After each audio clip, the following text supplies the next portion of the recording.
Grupo IPS, tu seguridad desde una nueva perspectiva, presenta El futuro de todo. El futuro de todo, con Efraín Flores.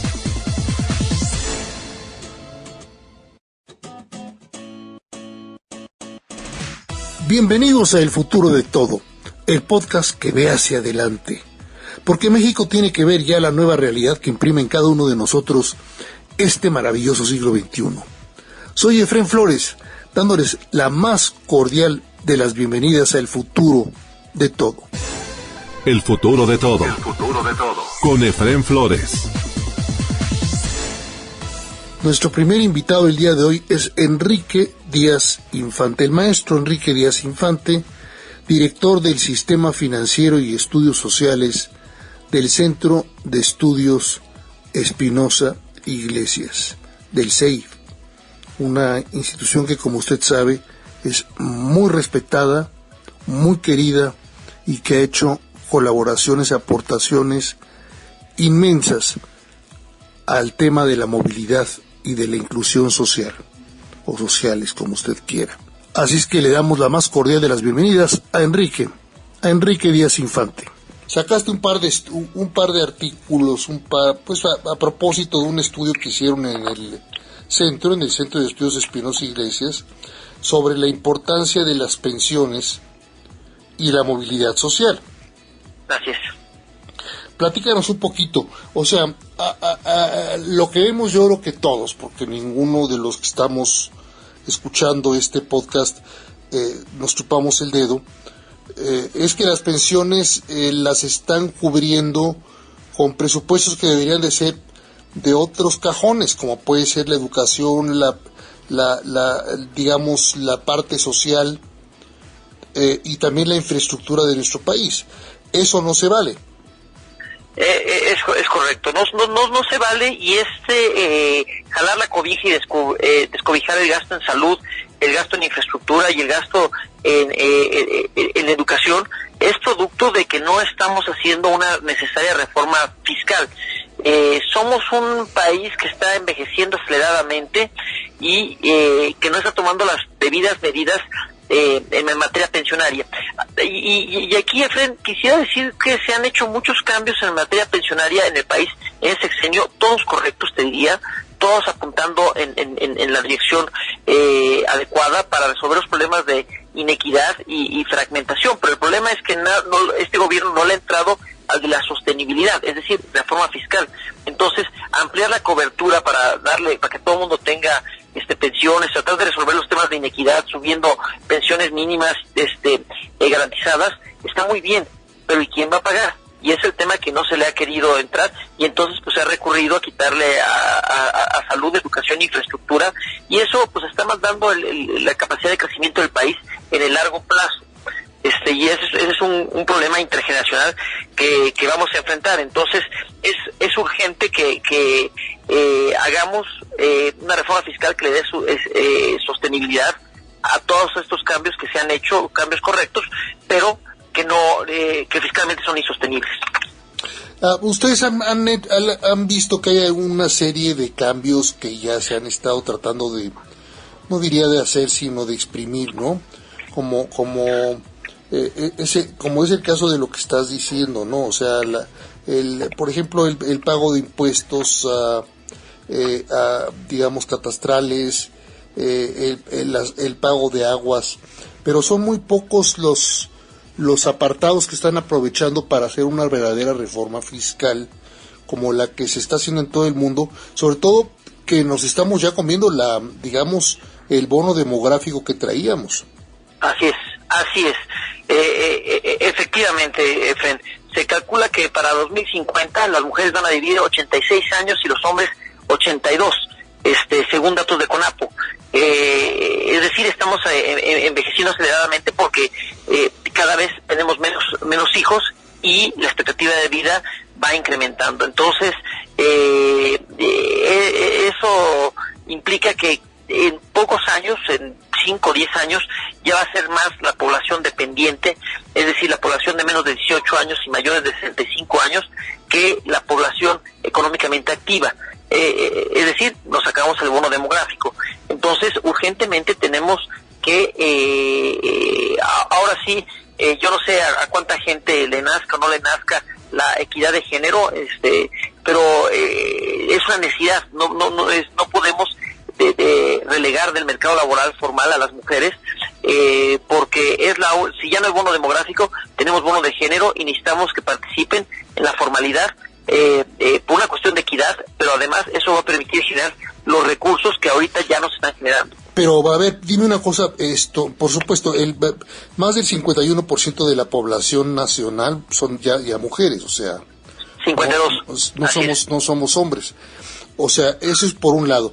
Pero por otro lado, también de la población económicamente activa cada vez más están incorporando mujeres a la población, digamos, productiva, en términos de trabajo, ¿no? Sí. Laboral. Pero te hago una pregunta, ¿qué no tienen las mujeres los mismos sistemas pensionarios que tenemos supuestamente los hombres? No, sí lo tienen, Efraín, qué buena pregunta. Aquí el problema es que por temas culturales, muchas veces a las mujeres se les relega de una educación de calidad, porque ellos se tienen que quedar a cuidar a los niños en el hogar. Eso dificulta su incorporación al mercado laboral. Y luego viene el matrimonio y se salen del mercado laboral. Y después los enfermos y los viejos hay que cuidarlos, y por un tema cultural generalmente se le asignan esas labores a la mujer.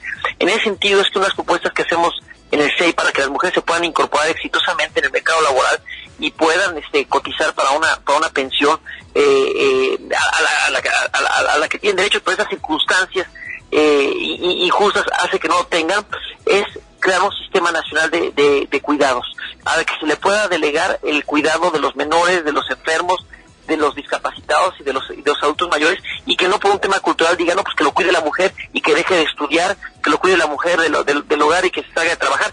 Y esa realidad, además, Efraín, la vimos en la pandemia. Ellas son las que más pagaron las consecuencias de la enfermedad del COVID. Ellas más que los hombres salieron del mercado laboral. Entonces, si de por sí tiene una mala inserción en el mercado laboral, luego en una situación de emergencia, a falta de un sistema nacional de cuidados, pues fueron las más sacrificadas.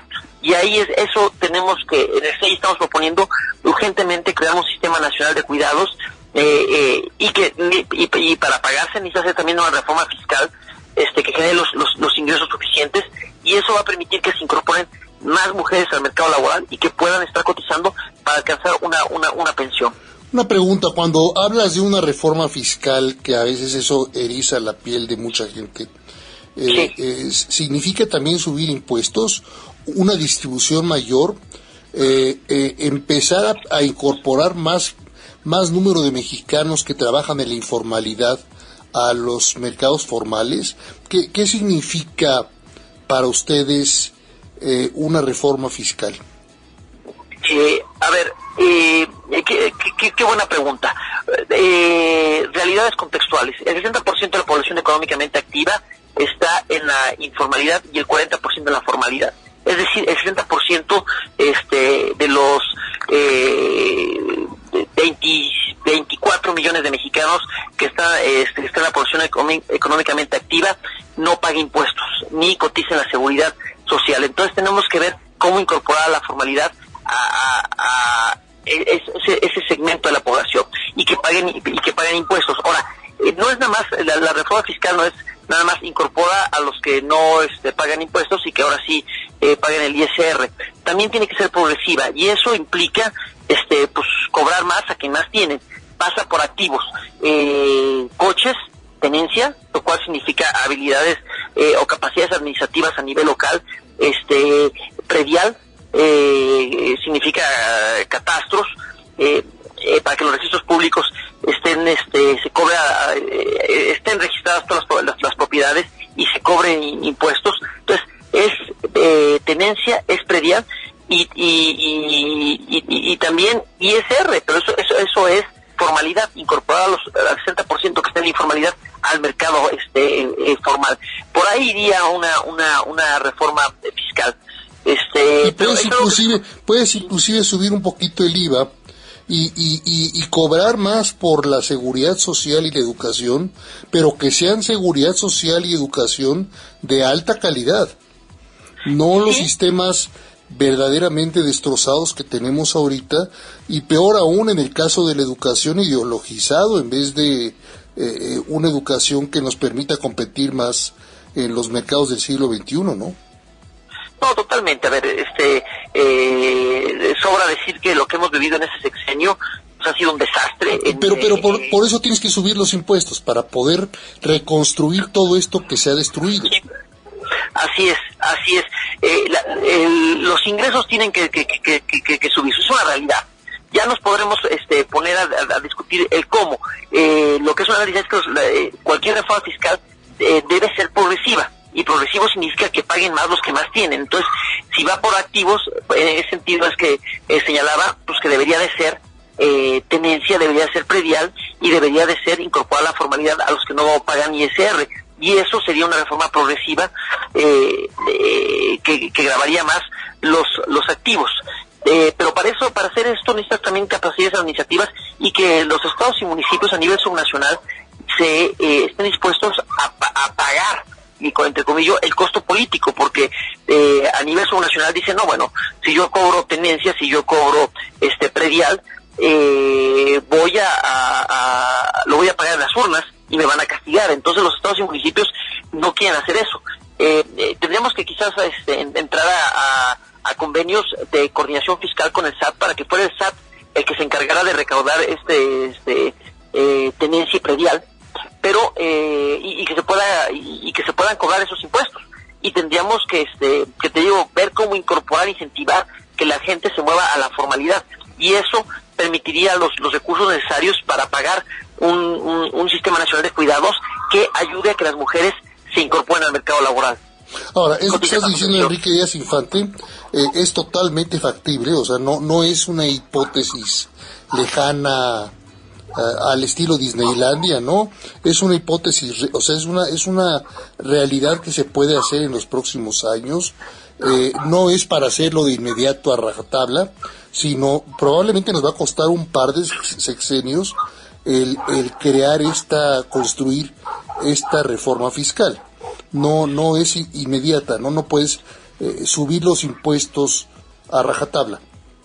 No, totalmente. Yo creo que vimos con la reforma que se hizo a las AFORES para incrementar las aportaciones patronales y subirlas del 6.5% de la cuota obligatoria a 15%, que se hizo en forma gradual, en un lapso de 15 años. Lo mismo se debería hacer con este tipo de reformas fiscales, hacerlo gradual para que el impacto no lastime a la economía y logres consecuencias contrarias a lo que estás deseando, y que se fomente más la informalidad, y que en vez de subir la recaudación ISR, la gente se salga, se vuelve informal otra vez. Exactamente, o que la gente diga, no sabes que yo no registro mi propiedad y mi inmueble, y soy paracaidista y sigo no la registro en el catastro para que no me cobren, o los autos de las tenencias, pues en un mercado negro de autos me muevo para no pagar tenencia. Eso es lo que o te vas de chapulín, no vas a emplacar tu coche a Morelos para que no pague tenencia, y vives acá en la Ciudad de México. Eso lo estamos viendo que hacen muchísimas personas, ¿no? Totalmente, es un gran ejemplo. O sea, se tiene que ver que los estados, los que dejaron de cobrar la tenencia, como es el caso de Morelos, regresen y la cobren, y que no en un esquema de coordinación fiscal se diga, a ver, yo haciendo lo voy a cobrar, pero por favor todos lo cobran. Nada de que hay estados que no se cobra la tenencia por incentivos políticos para ganar votos, porque eso al final del día lastima la recaudación. Totalmente. Entonces, o sea, es lo mismo de lo que está ocurriendo con los incentivos electoreros más que productivos, como es el caso de las pensiones a adultos mayores, a los nuevos jóvenes construyendo un futuro, a madres solteras abandonadas. Todo esto son incentivos electoreros. y se va a tener que acabar tarde o temprano, mi querido Enrique, porque todo se tiene que ir a pensiones. Ya no tenemos margen de maniobra, ¿eh? No, imagínate, Fren, en la manera como la tendencia incremental de las pensiones. En 2017 se estaba gastando 3.7% del PIB en pensiones. En 2020 4.7, en 2022 5.3% del PIB en pensiones se está gastando. Y para 2024 se calcula que va a ser 6.5% del PIB. Pues tú me dirás, oye, Enrique, ¿y eso es mucho o es poco? Bueno, pues estamos muchísimo. En salud 2.5. Entonces imagínate, pensiones, ya estamos gastando ahorita 5.2 y en salud 2.5. En educación 3.1 es lo que estamos gastando y en pensiones 5.2. Y en infraestructura 2.9 y en pensiones 5.2. Es decir, en capital físico y en capital humano estamos gastando mucho menos que en pensiones. Por eso somos uno de los países más retrasados de la propia OCDE, ¿no? Casi estamos al tú por tú con países como Turquía. Así es. No, tenemos una mala recaudación. Mira, tomando como la OCDE, como la Organización para la Cooperación y el Desarrollo Económico, la recaudación promedio de los países de la OCDE está en 34 puntos porcentuales del PIB. México es 17 puntos porcentuales del PIB y le sumamos 6 puntitos más, pero son de ingresos no recurrentes. Entonces, un principio de finanzas públicas es tienes que tener ingresos recurrentes para gasto recurrente. Entonces, si vas a pagar pensiones y nómina de la burocracia, eso se tiene que fondear con IVA, ISR y IEPS, pero no lo puedes hacer eso con aprovechamientos del petróleo, porque el petróleo es un recurso extraordinario que se te va a acabar. Entonces tenemos un problema de finanzas públicas severo. Los países de Europa tienen una recaudación, tienen ingresos recurrentes, como te digo, en un 34%, nosotros en 17%, y esos ingresos recurrentes pues básicamente son grabando al consumo. Entonces sí necesitamos urgentemente una reforma fiscal, porque si no vamos a poder estar a la altura de los países de la OCDE, y pues simplemente nos pareceremos más a Turquía, como bien señalas. ¿Qué les pareció el tema, amigos? Es un tema que consideramos por demás importante, porque las pensiones nos atañe a todos los mexicanos, sobre todo a los mexicanos que pagamos impuestos y a los mexicanos, por supuesto, que tenemos algún tipo de sistema de jubilación, de retiro. Todos nos vemos afectados por el tema, el círculo de la pensión, ¿no? Y también, por supuesto, aquí, como lo dijo Enrique, bueno, la forma en la que hay una competencia entre los recursos que se aportan, se ofrecen para, digamos, las cuotas sociales, todo lo que yo le llamo los recursos electoreros, ¿no? A adultos mayores, a jóvenes construyendo un futuro, que si bien son positivas y constructivas, bueno, pues no alcanza suficiente dinero para que haya eso, más aparte un sistema pensionario adecuado para todos los millones y millones de mexicanos que cada vez más envejecen y que, por supuesto, entran al sistema pensionario. Gracias, insisto, Enrique Díaz Infante y al Centro de Estudios Espinosa Iglesias por haber platicado ese tema tan importante con nosotros aquí en el futuro de todo. Por supuesto, amigos, vamos a regresar con Enrique y con este análisis pensionario, porque es muy importante. Se queda una parte muy importante de lo que nos platicó Enrique, pero lo dejamos para otra ocasión. Si a usted le interesa conocer más acerca de Enrique o del Centro de Estudios Espinosa Iglesias, visite la página que aparece aquí en el podcast, en la portada de este podcast específico del futuro de todo. También ahí ponemos la página personal de Enrique Díaz Infante, donde va a encontrar información muy interesante también por supuesto la mayor parte de ella amarrada a estudios que ha desarrollado el entrevistado dentro del centro de estudios. 20 segundos y regresamos con ustedes aquí a El Futuro de Todo. ¿Te preocupa tu seguridad o la de tu empresa? ¿Necesitas oficiales de seguridad, protección ejecutiva, monitoreo personal o vehicular? No te preocupes. Con Grupo IPS, empresa mexicana en seguridad privada, tu seguridad desde una nueva perspectiva tiene lo que necesitas. Además, son especialistas en alarmas y seguridad electrónica. GrupoIPSMexico.com. El futuro de todo. El futuro de todo. Con Efrén Flores. Continuamos en El Futuro de Todo. Soy Efrén Flores, dándoles el más cordial de los saludos. El retorno de Ricardo de la Peña, después de una convalecencia prolongada que lo tuvo fuera de todo tipo de, fuera de combate, estuvo una enfermedad que tuvo a punto de arrebatarnos a nuestro querido Ricardo de la Peña de su destino, de la vida, de su familia. Afortunadamente, a Dios gracias para quienes crean en Dios. Afortunadamente, para los que no lo hagan, pues Ricardo se pudo recuperar y aquí está nuevamente con nosotros presente al 90% de su capacidad, pero aquí está en El Futuro de Todo y le damos la más cordial de las bienvenidas a Ricardo de la Peña, a El Futuro de Todo. Muy extraño, ¿no? Muy turbio. Vi las elecciones estatales, sobre todo en el Estado de México, también en Coahuila, pero sobre todo en el Estado de México. Bienvenido, a ver qué opinas tú. Pues mira, yo creo que hay un evento muy lamentable.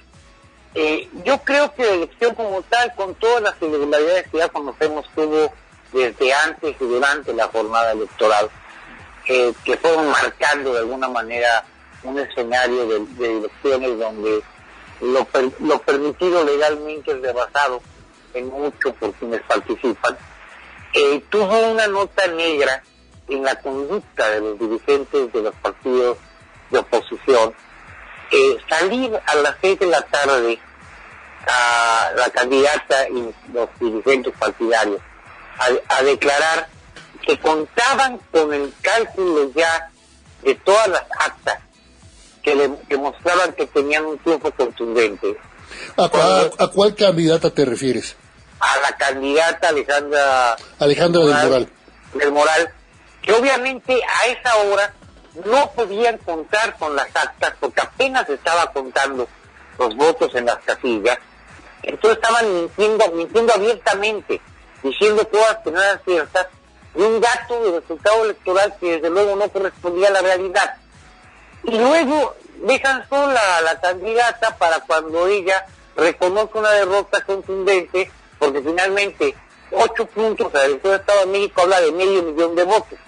Y no es una diferencia pequeña o escasa, es una diferencia muy grande, con la cual obviamente tendría que haber desde un principio mantenido una prudente actitud de modestia, de conservadurismo, para no caer en una mentira que es insultante para el elector. Digo, finalmente los electores no son tontos y se dieron cuenta que pues, es un blog que no cabe en un partido, en los partidos de oposición que están queriendo convertirse en una opción alternativa a quienes recurren a la mentira y al engaño con más sistemática, que es Morena y el propio Ejecutivo Federal. Quienes, por cierto, pues ahorita están iniciando el proceso de definir quiénes van a competir en qué forma en el proceso interno de selección del candidato, llamémosle como en el pasado, el candidato oficial. Así es, y eso inclusive lo vimos en la... Yo nada más terminaría tu comentario acerca de las elecciones diciendo que fue muy triste también ver, por no llamar deleznable, la actitud sobre todo de los presidentes de partido, ¿no? De los 3 partidos de la alianza de oposición, ¿no? Sobre todo del PAN, del PRI, pero también del PRD. Mira, decir que la derrota se debió a la falta de participación ciudadana es echarle la culpa a los ciudadanos de lo que ellos tenían que haber en todo caso evitado. Ellos tendrían que haber incentivado el voto de los ciudadanos. De hecho le echaron la culpa parcialmente a los ciudadanos. Sí, es decir, a los ciudadanos al gobernador del Estado de México y tal, que bueno, yo no sé si la actitud del gobernador del Estado de México fue buena o mala, pero ¿cómo pueden reclamar la intervención del presidente de la República y de funcionarios públicos a favor de un candidato y luego reclamar también que el gobernador del Estado, en que ellos podrían haber tenido todavía la gobernatura, no haya intervenido? Pero están pidiendo que hagan lo mismo que critican en el otro. Es una inconsistencia y una incongruencia que pues no cabe. No, y después la solución que dieron, no, ganamos también nosotros porque nos quedamos con uno, pero nada más perdimos uno.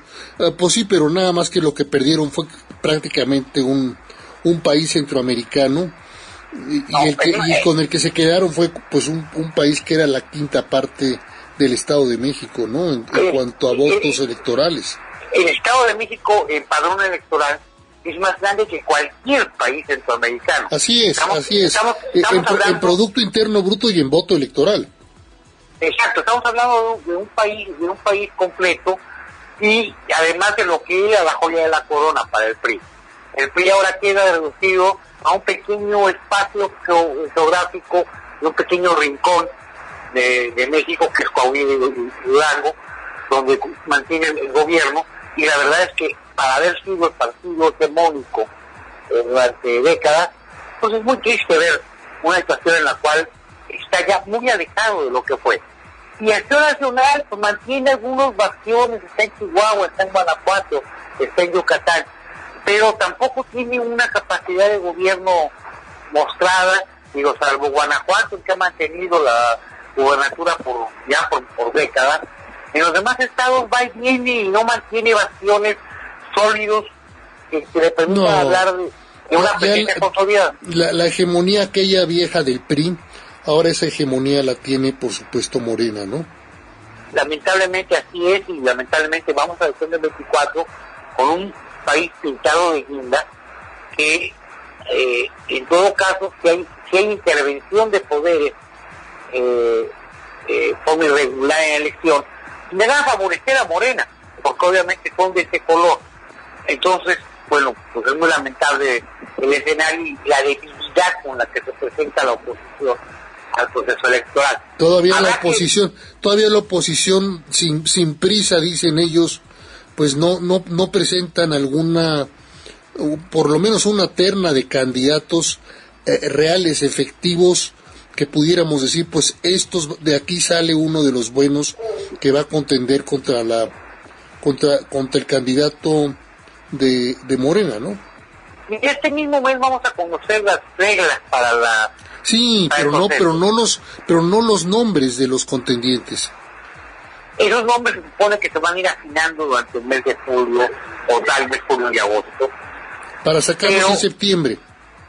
Pero ahí tendríamos varias situaciones que pueden ser muy complicadas. Primero es qué tan problemático puede ser el que alguien participe en la elección. Qué tantos candados pongan para que sea complicado que alguien se registre como candidato. Y aún con un registro de candidatos tendríamos dos escenarios. Un escenario cerrado, en que van a quedar unos muy poquitos, que van a ser vinculados fundamentalmente a partidos políticos, lo cual va a ser muy triste.